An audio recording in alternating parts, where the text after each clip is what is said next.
जीवत समझे जीवत बूझे जीवत मुक्त निवासा। जीवत कर्म की फांसी न कटी मुए मुक्त की आशा। तन छूटे जीव मिलन कहत है सो सब झूठी आशा। अबहू मिला तो तबहू मिलेगा नहीं तो जमपुर बासा। सत गाहे सतगुरु को चीन्हे सत्य नाम विश्वासा। कहें कबीर साधन हितकारी हम साधन के दासा।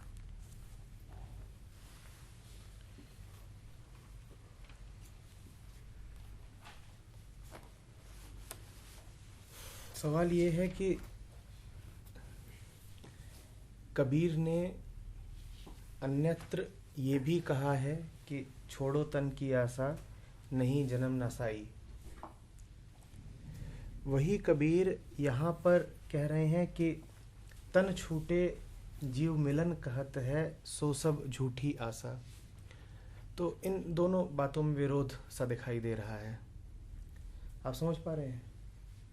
कबीर यहाँ पर कह रहे हैं तन छूटे जीव मिलन कहत है सो सब झूठी आशा, कि तुम अगर ये उम्मीद कर रहे हो कि तन के छूटने पर मिलन होगा, तुम्हारा सत्य से मिलन होगा, तो ये झूठी आशा है तुम्हारी।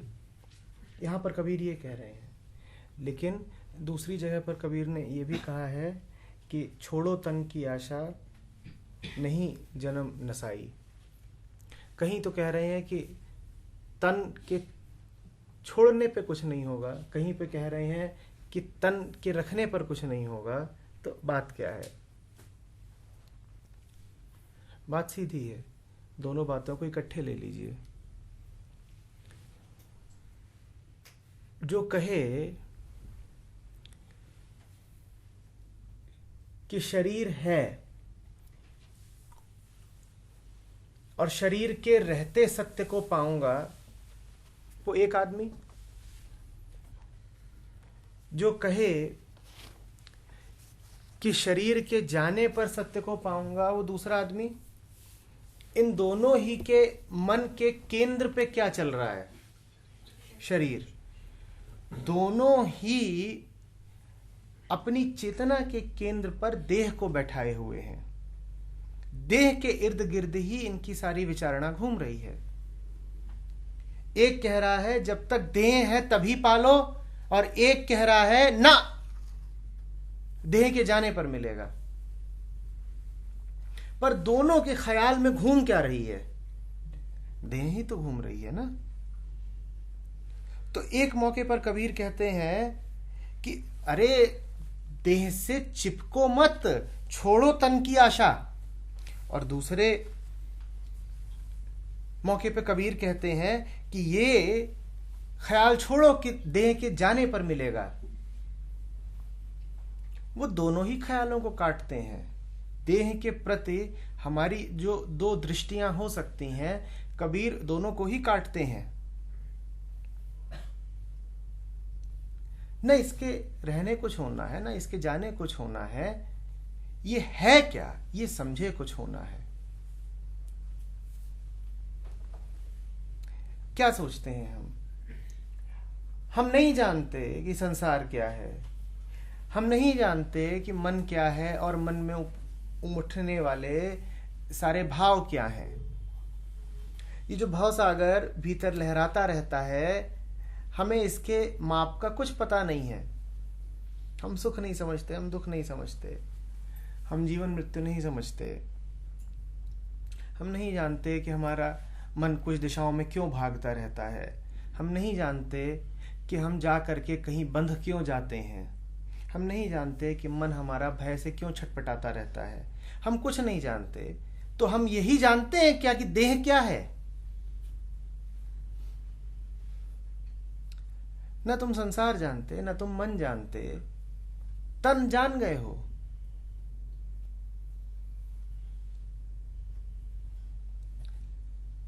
नहीं, पर दावा हमारा क्या रहता है? तन छूटेगा तो मुक्ति मिलेगी। कोई उसके विरोध में आके खड़ा हो जाएगा, नहीं, जब तक शरीर है, शरीर से ही मुक्ति मिलनी है, शरीर को स्वस्थ रखो, ये करो। भाई जब तुम कुछ नहीं समझते तो तुम शरीर को ही कैसे समझ गए? शरीर संसार एक है, संसार में मारे मारे फिरते हो, कभी आकर्षित होते हो, कभी विकर्षित होते हो, कभी संसार की तरफ भागते हो, कभी संसार से बच के भागते हो। कुछ नहीं समझते तुम। मन में लगातार दुविधाएं बनी ही रहती हैं, मन में लगातार शंकाएं कल्पनाएं बनी ही रहती हैं। जब कुछ नहीं सकते समझते तो शरीर को कैसे समझ गए? कोई विरोध नहीं है यहां पर। कबीर जैसे लोग कुछ काट के कुछ स्थापित नहीं करते। स्थापना उनका ध्येय है ही नहीं।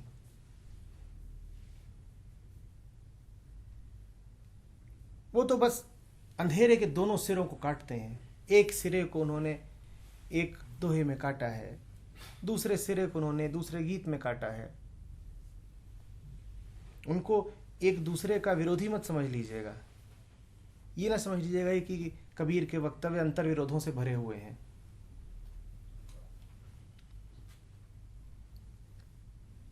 उनके भीतर कुछ बचा ही नहीं है तो क्या किसका विरोध करेगा?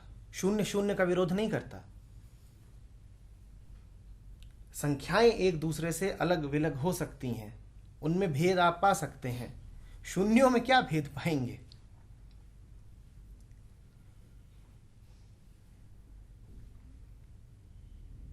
ये देह का प्रश्न था। दूसरा आपने पूछा कि ये तन जीवन क्या इनकी बात, साधन।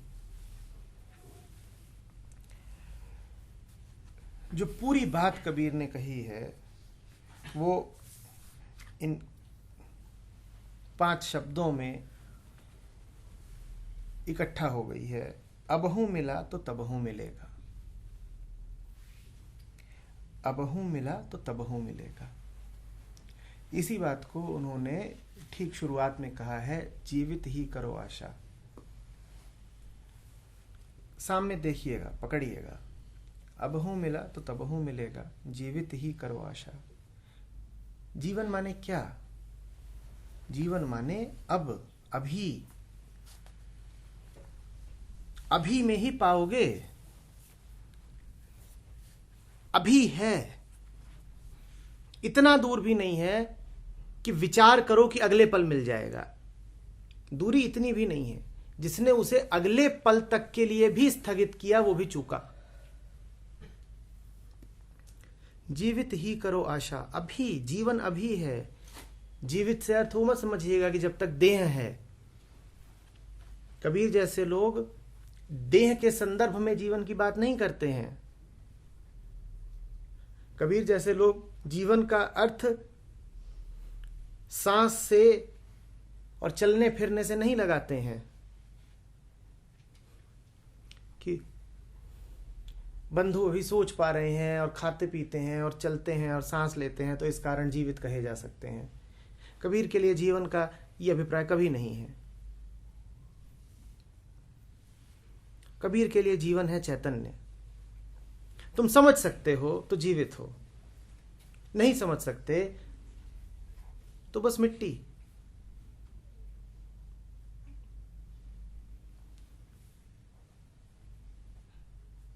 कबीर के यहां पर मिट्टी इंसान को खूब रौंदती है। याद है ना, मैं रौंदूंगी तो।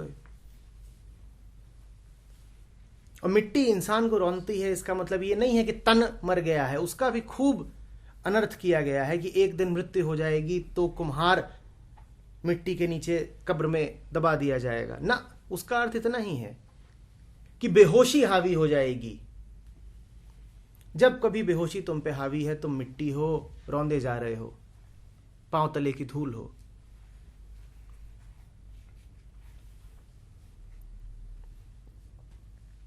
जीवित ही करो आशा। तुम्हारी चेतना ही तुम्हारी एक और आखिरी उम्मीद है। जीवित ही करो आशा। जीवन का अर्थ है चैतन्य, वही तुम्हारी आशा है। उसी के भरोसे तरोगे। वही एकमात्र वरदान है जो तुम्हें मिला है। उसके अतिरिक्त किसी और बात को महत्व न देना।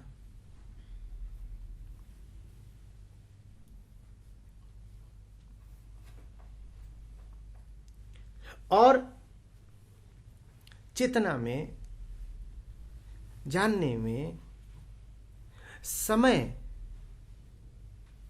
के लिए कोई स्थान नहीं है।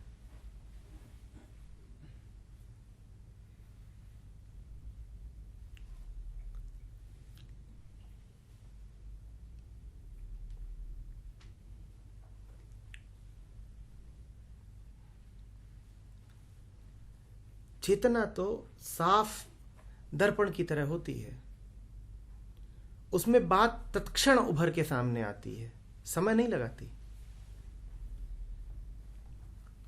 हाँ, आप कोई कलाकारी करें तो समय लगेगा, आप इमारत खड़ी करें, आप कुछ लेख लिखें,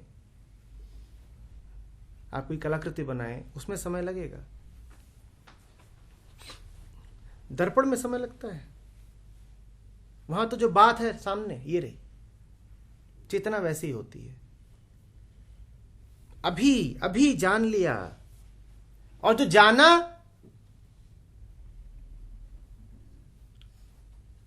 पीछे से उसका कोई अंश छूटा नहीं।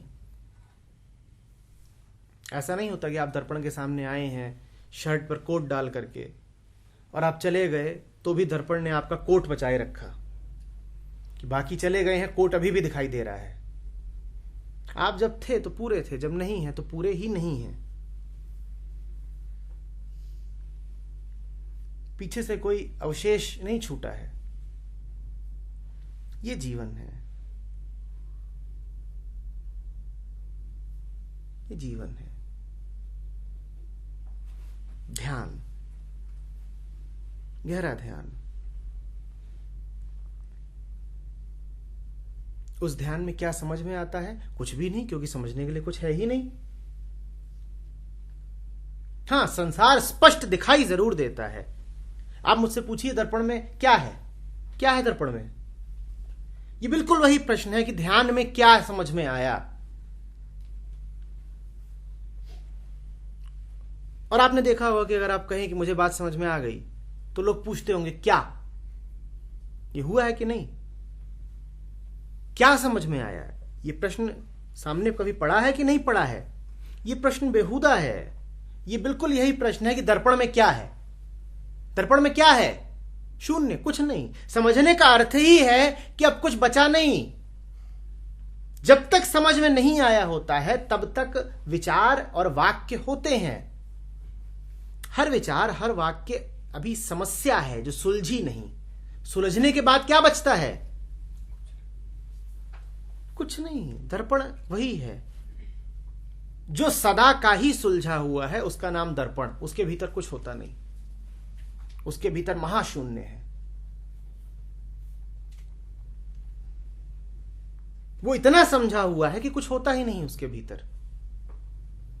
आप भी जब समझ जाएंगे तो कुछ पाएंगे ही नहीं जो समझ में आया।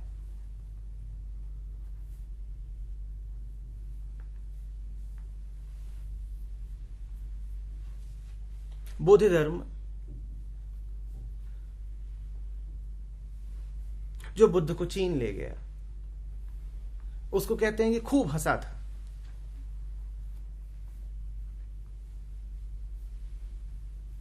बोध उतरने पर हंसता ही रहा।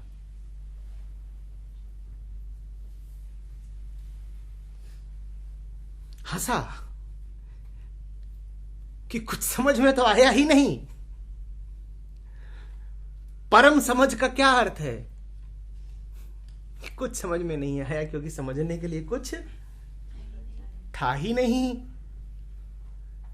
जब तक ना समझ थे तब तक समझने के लिए बहुत कुछ था। समझ में यही आया कि समझे क्या, कुछ हो तो समझे ना। और जिनके पास अपना कुछ नहीं होता, उन्हें सब जो प्रतीत हो रहा है साफ साफ दिखाई देता है, दर्पण की तरह। यही चेतना है, यही समझ है, यही जीवन है।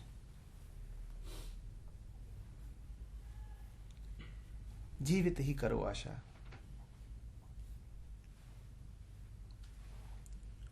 अबहू मिला तो तबहू मिलेगा।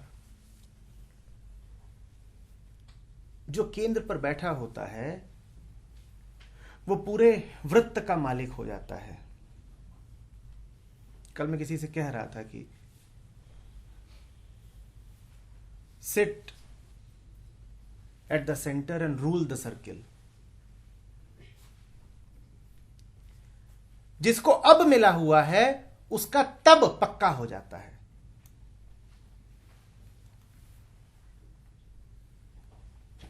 मजे की बात यह है कि जिसको अब मिला हुआ है उसके लिए तब अस्तित्वहीन हो जाता है।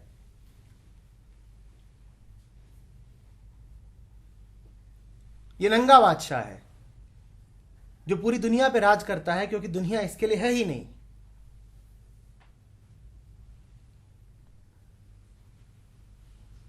अबहू मिला तो तबहू मिलेगा। जो गहराई से अनस्तित्व में डूबा हुआ है, उसी अनस्तित्व का नाम है वर्तमान। उसे अनस्तित्व इसलिए कह रहा हूं क्योंकि वो इतना छोटा इतना छोटा इतना छोटा है कि उसका कोई अस्तित्व है ही नहीं, इसीलिए तो शून्य है। वो सत्य शून्य है, वर्तमान शून्य है। तुम वर्तमान को पकड़ नहीं सकते, समय को पकड़ लोगे, पर समय को जरा भी अगर पकड़ा तो वर्तमान कहां है वो?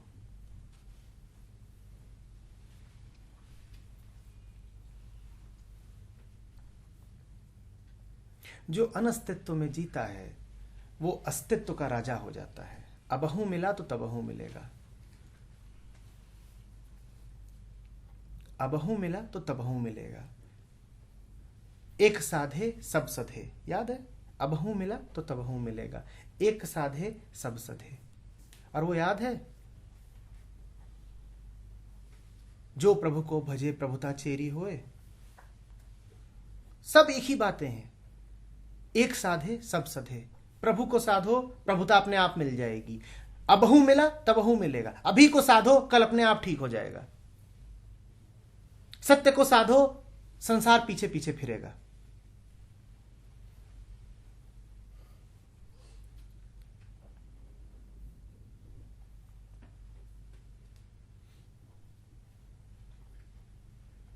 इसी बात को दूसरे संतों ने, गुरुओं ने, सूफियों ने ऐसे कहा है, एक के सामने सर झुका दो, उसके बाद राजा हो जाओगे।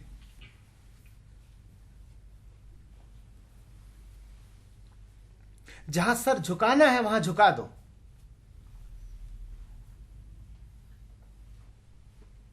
उसके बाद सर बिल्कुल वहीं रहेगा जहां रहना चाहिए।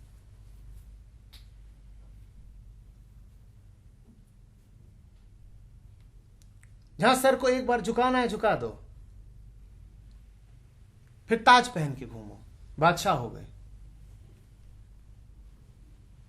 ताज भी तो झुके हुए सर पर ही रखा जा सकता है ना।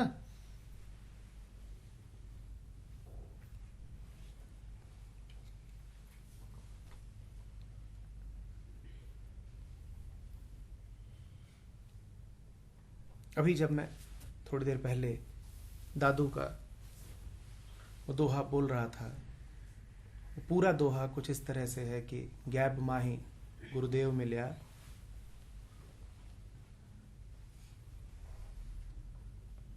पाया हम प्रसाद,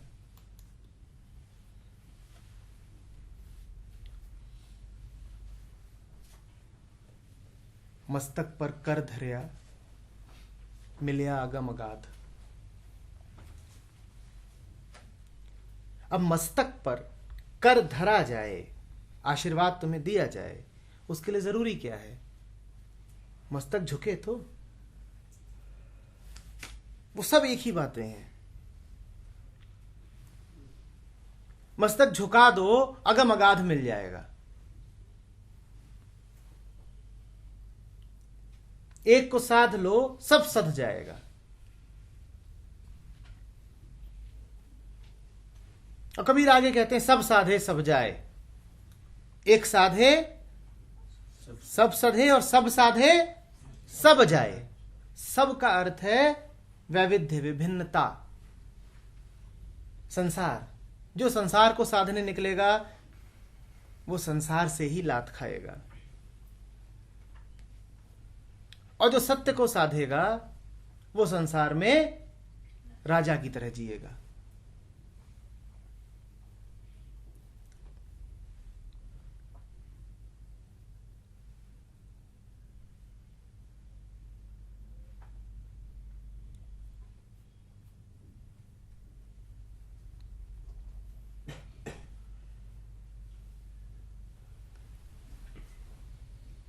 कहे कबीर साधन हितकारी सब साधन के दासा।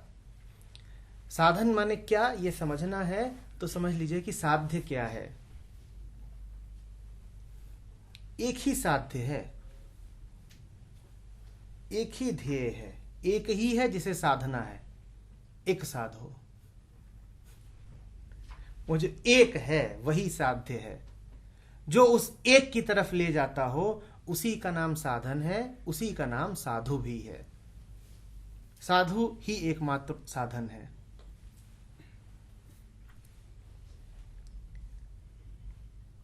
साधन का अर्थ वो जो किसी साध्य की प्राप्ति कराए। तो पहले साध्य स्पष्ट होना चाहिए ना, क्या है साध्य। साध्य वही है जैसे कबीर ने कहा, एक साधो सब सधे। तो जो एक है, वो जो आपकी जिंदगी भर की तलाश है, खुद ही पहुंच सकते हो उस तक। समझ लो कि वो एक क्या है। जो भी कुछ करते हो, जो भी कुछ तलाश रहे हो, वो किस एक के लिए तलाश रहे हो। वो क्या आखिरी चीज है जो मिल जाए तो सारी तलाश बंद हो जाएगी। उसे तुम जो भी नाम देते होगे, शांति, प्रेम,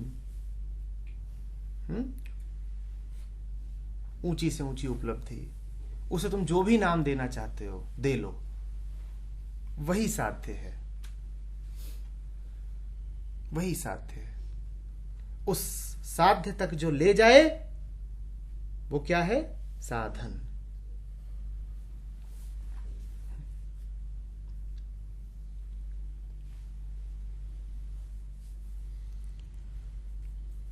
कहे कबीर साधन हितकारी सब साधन के दासा।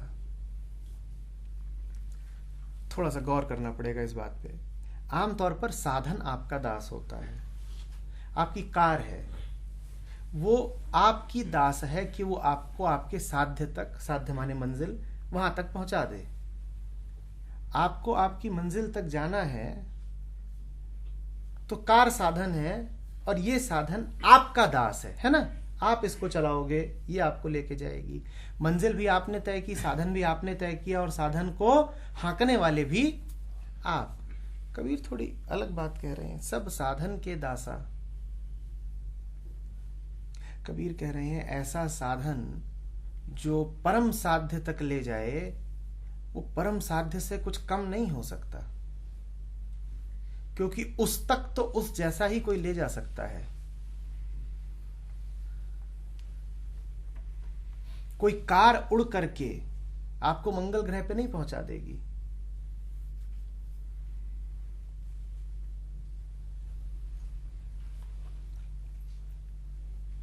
पक्षियों से उड़ान तो आपको कोई पक्षी ही सिखा सकता है। पक्षियों से उड़ान तो आपको कोई पक्षी ही सिखा सकता है। पक्षियों से मिलना हो तो किसी पक्षी को ही साधन मानना होगा। अभी बड़ी मजेदार बात है। मिलना किससे था? पक्षी से। साधन किसको बनाया? पक्षी को। तो पक्षी से तो मिल ही गए। साधन ही साध्य है। मिलना किससे था? पक्षी से। पर पक्षी से कार नहीं मिला पाएगी, पक्षी से तो पक्षी ही मिला पाएगा। पक्षी से मिलने के लिए पक्षी को साधन बनाया, तो पक्षी से तो मिल ही गए। साधन ही साध्य है। संसार में साधन आपका दास, सत्य में आप साधन के दास।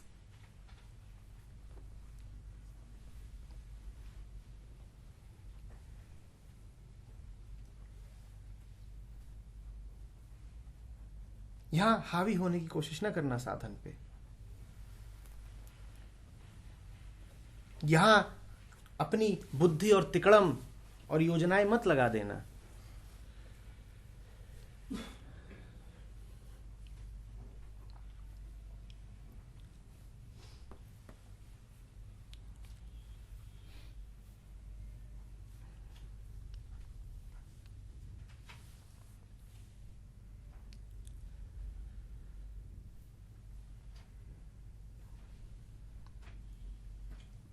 किताबें इसीलिए अक्सर असफल हो जाती हैं।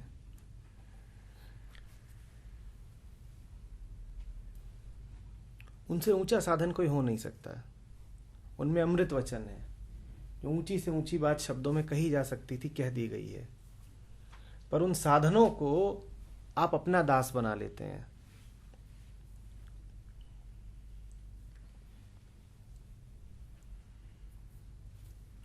मेरी मर्जी होगी तब पढ़ूंगा, उसमें से जो मुझे पसंद आएगा वो याद रखूंगा।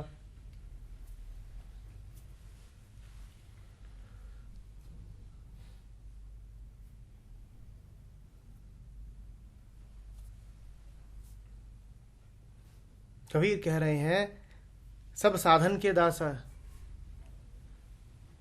यहां पे साधनों से बढ़िया दास कोई मिलता नहीं।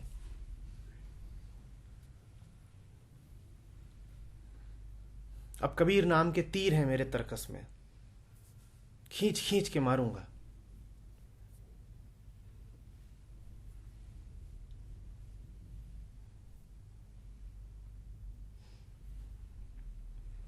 किसी से लड़ाई हो गई तो दोहा पढ़ देंगे कि संसार तो कमीना, ये संसार कागज की पुड़िया, ये संसार काटन की झाड़ी।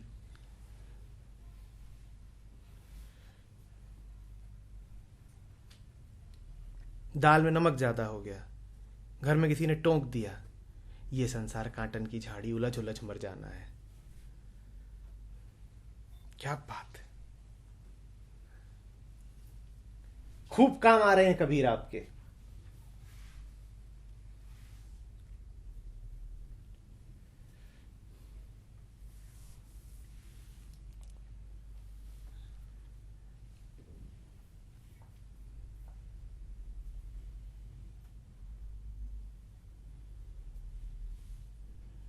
पति से कुछ मांगे थी, पति ने पूरी नहीं करी।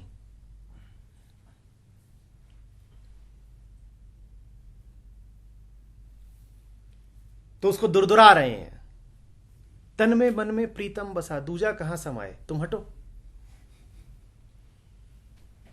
हटो तुम। हकीकत क्या है?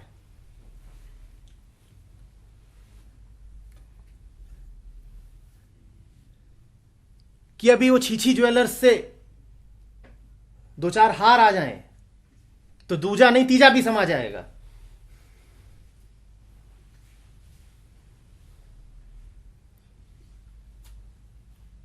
तीन चार पांच जितने बोलो सब, वजन उस मुताबिक होना चाहिए बस। पर अब तीर मिल गए हैं ना, साधन मिल गए हैं। हम परमात्मा से नीचे अब कोई बात नहीं करते।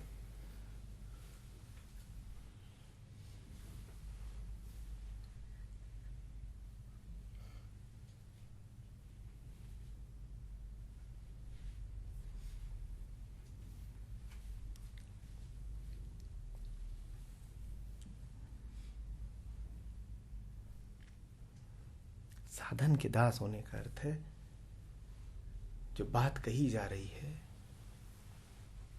उसको अपने आप को छोड़कर सुनो।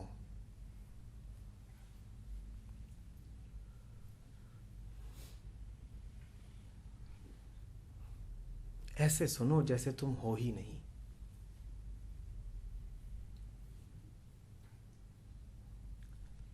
तुम अपनी मौजूदगी न दर्शाओ, छेड़खानी न करो, दखलंदाजी न करो।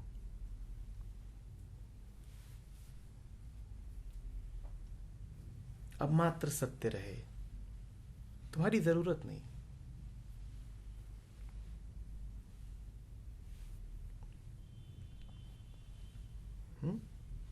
कबीर हैं बस, तुम क्या करोगे हो करके? तुम्हारा होना ही तुम्हारा कष्ट है। होने से क्या मिल गया तुमको? हट जाओ ना। कबीर को पूरा ही भर देने दो इस कक्ष को, तुम्हारे मन को। कबीर को पूरा ही भर देने दो। तुम क्यों एक हिस्से पे कब्जा किए बैठे हो? तुम जितना हटोगे उतना चैन पाओगे।